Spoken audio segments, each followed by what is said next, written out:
Patuloy na fair weather at maulap na hipapurin lalo na sa silangang bahagi ng Luzon, inaasahan pa rin ngayong araw. Pero gloomy na hipapurin sa halos buong bahagi ng bansa, magpapatuloy at naasahan din ang mga ilang maalinsangan lalo na sa bahagi ng kanluran ng bansa. Unsettled geomagnetic storm, epekto ngayong araw pero ang tsansa ng solar radiation ay napakababa. At binabantayang shallow convergence, maliit na tsansang maging inverse.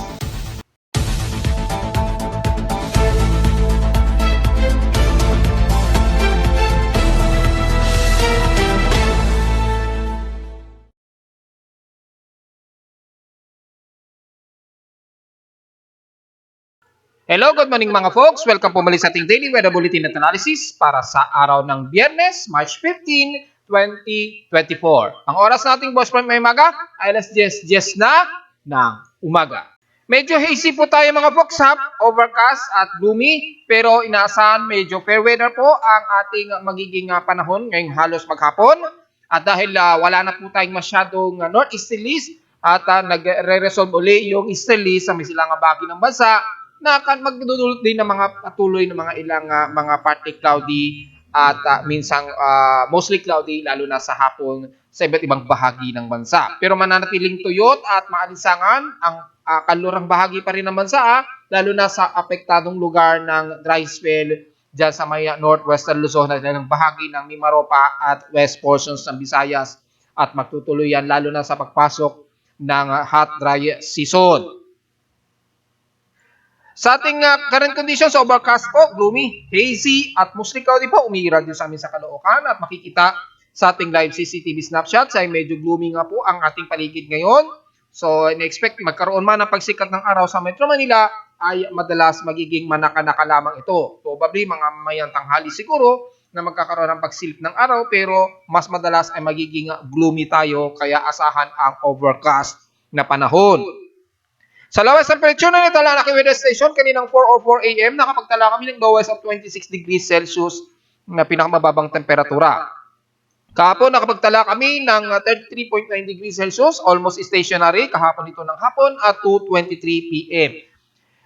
Pero ang aming heat index kahapon ay napakataas at 43.8 degrees Celsius na init pandama. So ibig sabihin lamang kahit kahapon medyo gloomy tayo, pero ay mataas po ang ating init pandama kahapon. Kaya despite na hindi masyadong maaraw, nakaramdam tayo ng mas mainit pa rin temperatura kahapon. Kaya kung itatabi natin sa mga heat index mula sa mga iba't ibang weather stations ni Pag-asa, pangalawa pa rin ang Cotabato sa may Maguindanao na nasa 42 degrees Celsius pa rin, na stationary ang kanilang init pandama na nangungulugan lamang na patuloy pa rin ang maalinsangan sa bahagi ng Mindanao mga folks. Ibig sabihin, pinakamataas sa amin sa Caloocan, dito sa Metro Manila na may mas mataas na heat index. Well, obvious naman dahil yung epekto ng dry spell at drought ay nadadamay ang parte ng Metro Manila. Samantala, kung titingnan natin ang ating PX streams and past 24 hours, nangunguna pa rin ang San Jose dyan sa may Mindoro, na nasa 36 degrees Celsius na stationary rin na highest temperature sa bansa, at pinakamababa sa Baguio City ay nasa 15.4 degrees Celsius ang pinakamababa nilang temperatura. Sa Inola naman, sa may bandang Dayat, Camarines Norte, na inaasahan na natin since kahapon sa ating forecast ay magkakaroon nga ng mga ilang kalat-kalat nga pa na pag-ulan. Ganon din ang asahan natin ngayon dahil sa umiiral pa rin na easterlies, na tuloy-tuloy na po yan hanggang ditong dry season mga folks. So take note yan palagi. Sa ating outside humidity ay may nasa 76 po na percent ang ating outside humidity. So medyo moderate po ang ating humidity sa paligid.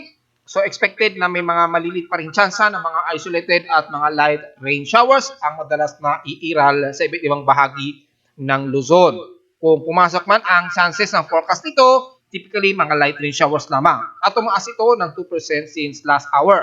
Natiling mataas ang ating atmospheric pressure na nasa 1,016 hectopascals, na nagiging dalahan na mababa ang tsansa na yung binabantay natin na low pressure area o shallow convergence dito sa may bandang Caroline Islands ay posibleng mag-dissolve din kaagad at mananatili na lamang ito bilang isang trough o trough clouds na magdadala lamang ng mga kalat-katapag ulan sa mga isla sa paligid ng Caroline o ng Marshall Islands.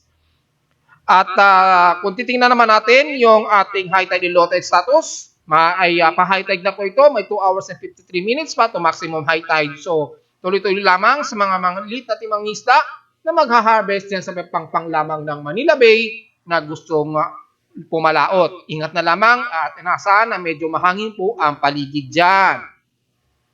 Samantala sa ating space weather status, meron tayong unsettled at nabanggit ko na po ito 2 days ago na expected ngayong araw ay tuloy-tuloy ang geomagnetic field na maglalaro lamang hanggang 3 kp index. Unsettled po ito, so expected na magkakaroon ng mga minor auroral borealis effect ngayong araw at lalo na sa may bahagi ng North Pole and South Pole. Malamang nakaranas na sila since kahapon pa dahil nagkaroon nga po ng mga tuloy-tuloy na mga geomagnetic field since kahapon nga po. At na-forecast at naibalita na natin 2 days ago pa. At makikita natin sa forecast, after nyan ay mukhang wala na po tayong susunod pa na naka-forecast na magkakaroon ng pagtaas ng geomagnetic field. I guess mga kung hindi ngayong araw o bukas po ay may posible pa rin magkaroon ng geomagnetic field or maaring mapaaga kasi may forecast po na nakalagay dito hanggang March 16, 2024 pa po o bukas po yan ng madaling araw na posible pa rin magkaroon tayo ng hanggang 3.67 na KP index.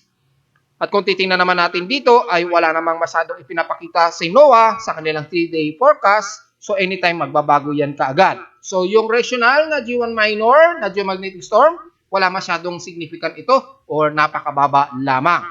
Wala tayong i-expect na solar radiation dahil yung possible radio blackout o R1, R2 ay napakababa lamang ang tsansa at 15%. Well, wala naman tayong masyadong malaki-laki o malawak-lawak na sunspot. Yung tinitingnan natin si ART607 ay maliit lamang yung sunspots nito. Ina-expect natin na nasa 86 lamang ang sunspot number, which is magkaroon man ng mga ilang transient na CME emission ay napakaliit lamang at magkakaroon lang ng mga ilang maliliitang geomagnetic field. Pero yung solar radiation expected ay wala po tayong ine-expect na aabot ng R1 solar radiation. Kalmado po ang ating X-ray flux at photon flux. So ang inaasahan lamang natin na medyo magiging unsettled yung geomagnetic activity natin which is nasa 3.0 kp index kasalukuyan. At makikita natin sa magnetometer ay nag-pull down ito ng pinakamababa na at least 11.56 o 11 to 69 nanotesla. Yung pinakamababa o 11.19 which is ang pinaka-lowest H parallel bouncing. So medyo kumakanti lamang ng bahagya. At least mayroon pa rin na mga solar winds, at least nagkakaroon ng at least minor above normal speed. Kaya medyo malakas-lakas din yung daloy ng solar wind. Pero walang masyadong significant impact ng solar radiation sa kasalukuyan.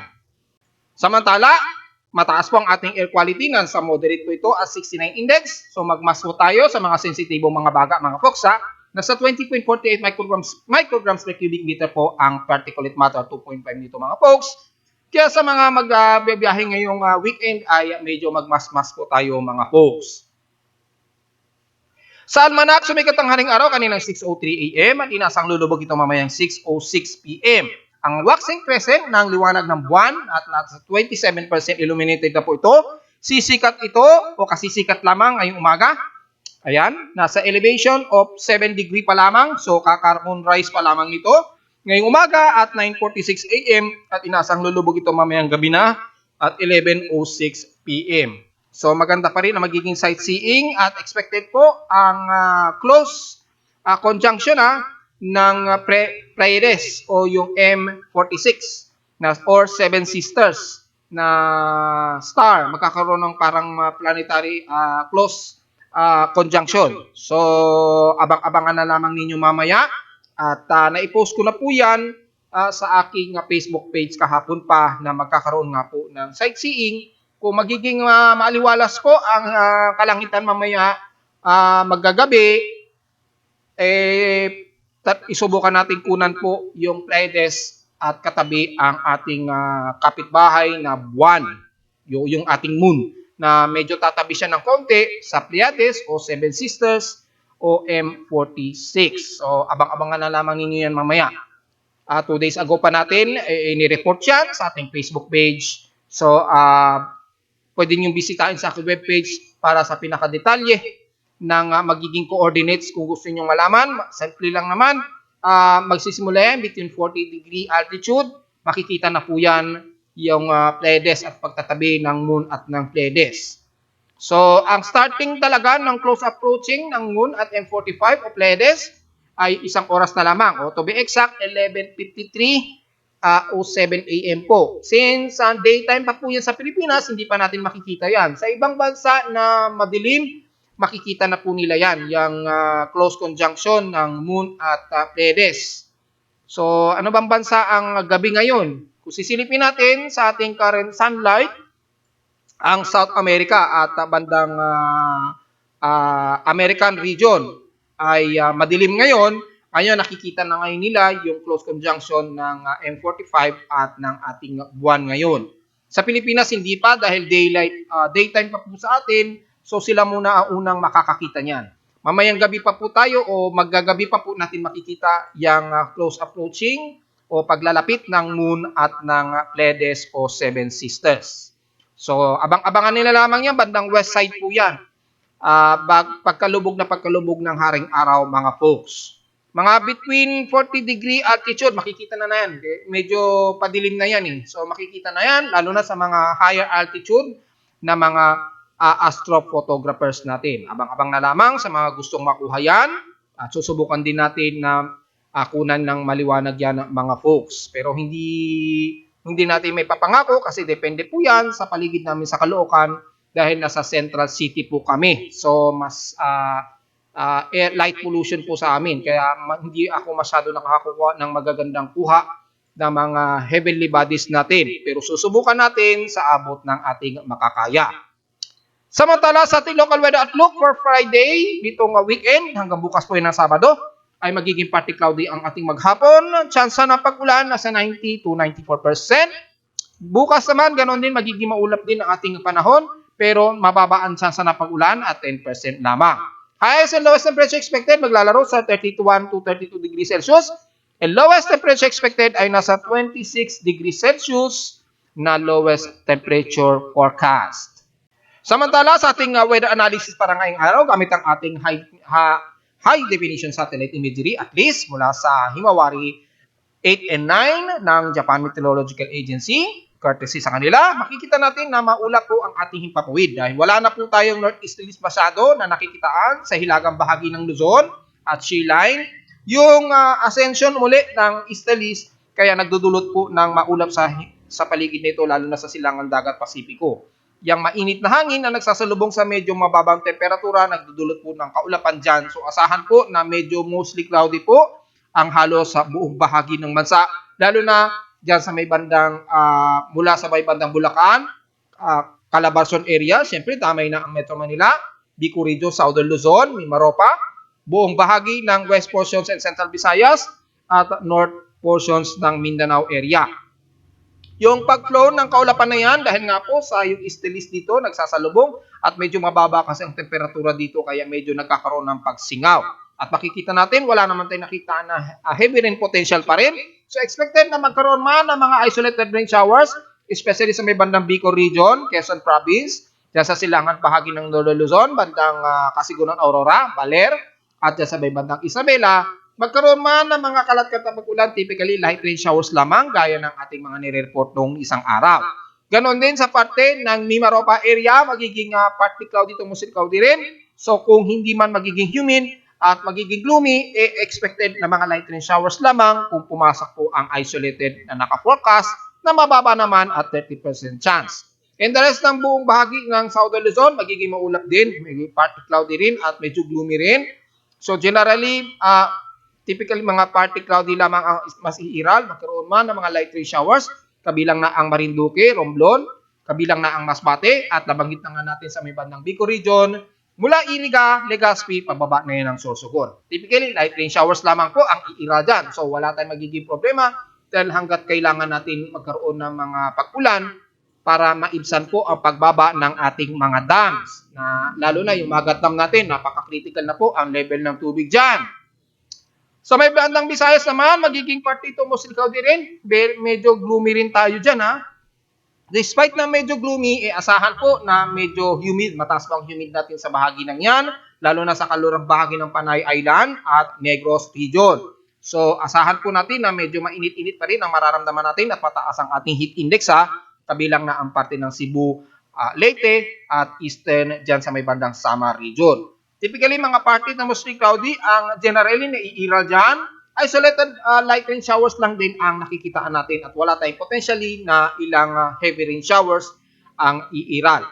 So, mababa ang chance rin ng moderate rain showers, mas nangunguna ang typical na light rain showers. So, expected po na way below normal po ang magiging pagbuhos ng ulan sa halos buong bansa mga folks. Kabilang na ang bahagi ng Mindanao, magkaroon man din ng mga isolated rain showers ng mga taga Surigao at east portions ng Mindanao. Typically, mga light rain showers lang din. So, general areas ng Mindanao, kabilang na ang Zamboanga Peninsula, Northern Mindanao, Sorsogon, Barm, at Davao Region, magiging partly cloudy to mostly cloudy lang din ang mas iiral maghapon, magkaroon man ng mga isolated rain showers.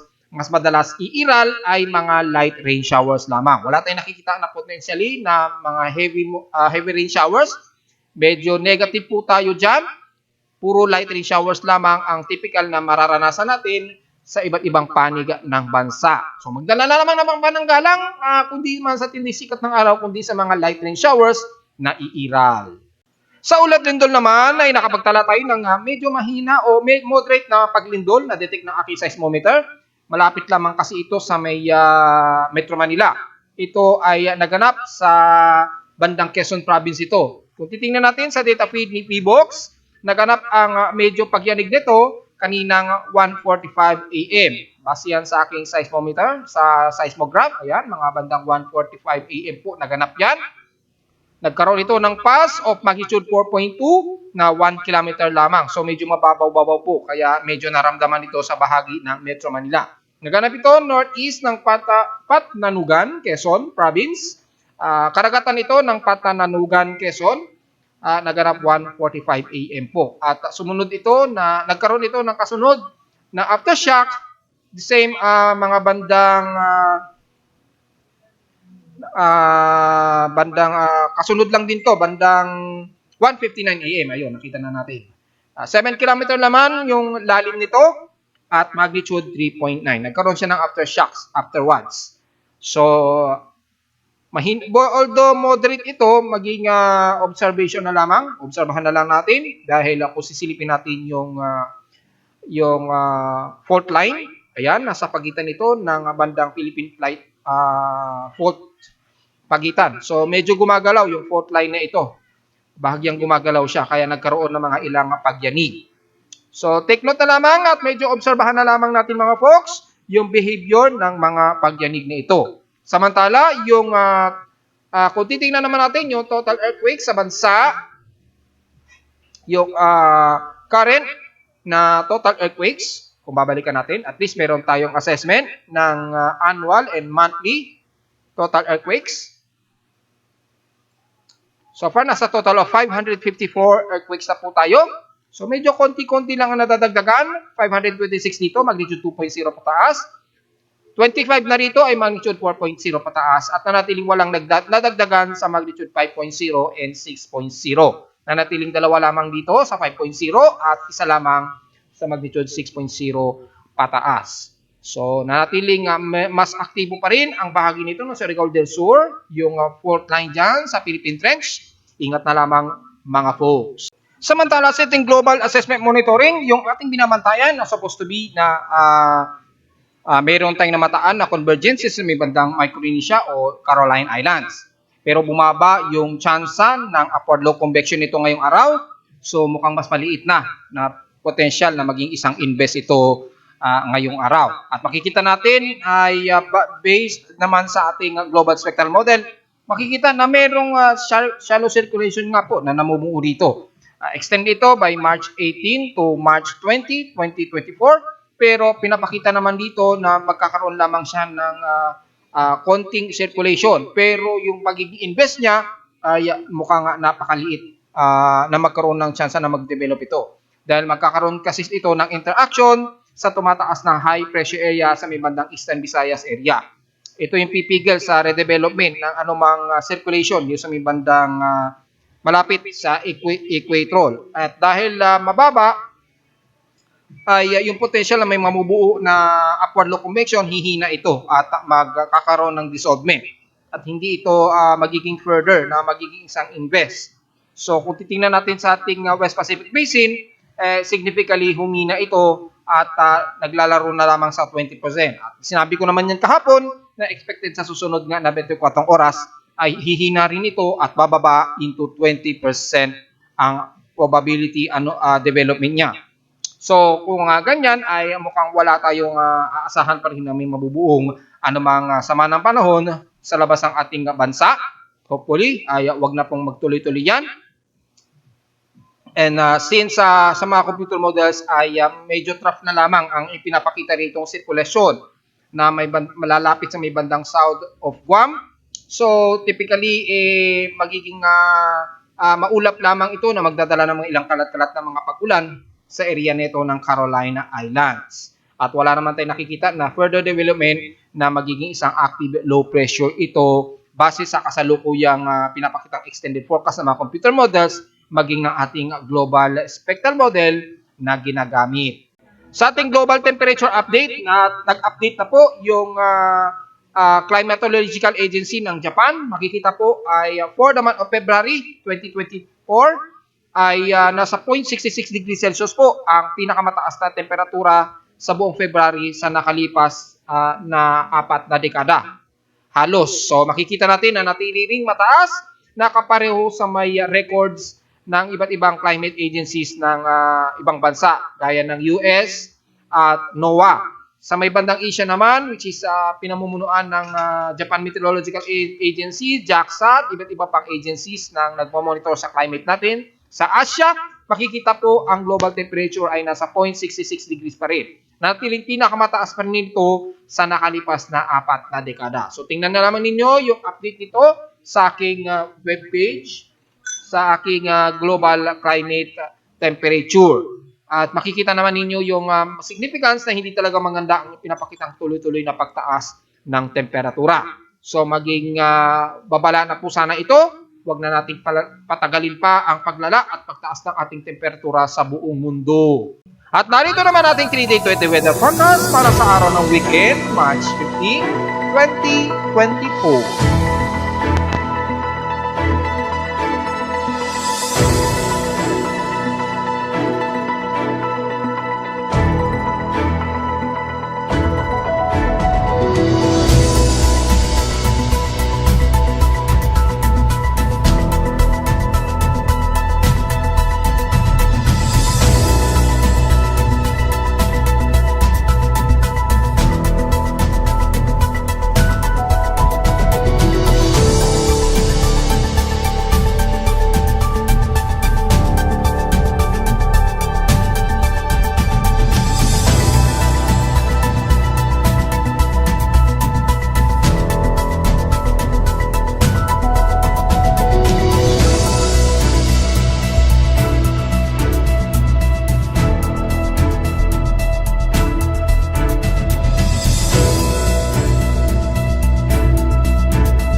At hanggang dito na lang po ating daily weather bulletin at analysis para sa araw ng Biyernes, March 15, 2024. Huwag pong kalilimutan mag-like, share, and subscribe po sa ating YouTube channel. Visit lamang anytime sa ating website na www.pimoweather.com para sa mga detalye na hindi ko na balita ngayong umaga na hindi natin naisama. At kasalukuyan sa current conditions, may mga pag-ulan na po ha. So typically light rain showers lamang yan. So okay lamang yan mga folks at magdala lamang kayo ng mga pananggalang sa ulan. At bisitahin na lamang din ninyo aking webpage para sa real-time events, lalo na sa aking weather station sa Caloocan City. At makikita ninyo yung real-time events maging ng ating current condition na may nadetect na ngayon na malapit na pag-ulan sa amin sa Caloocan.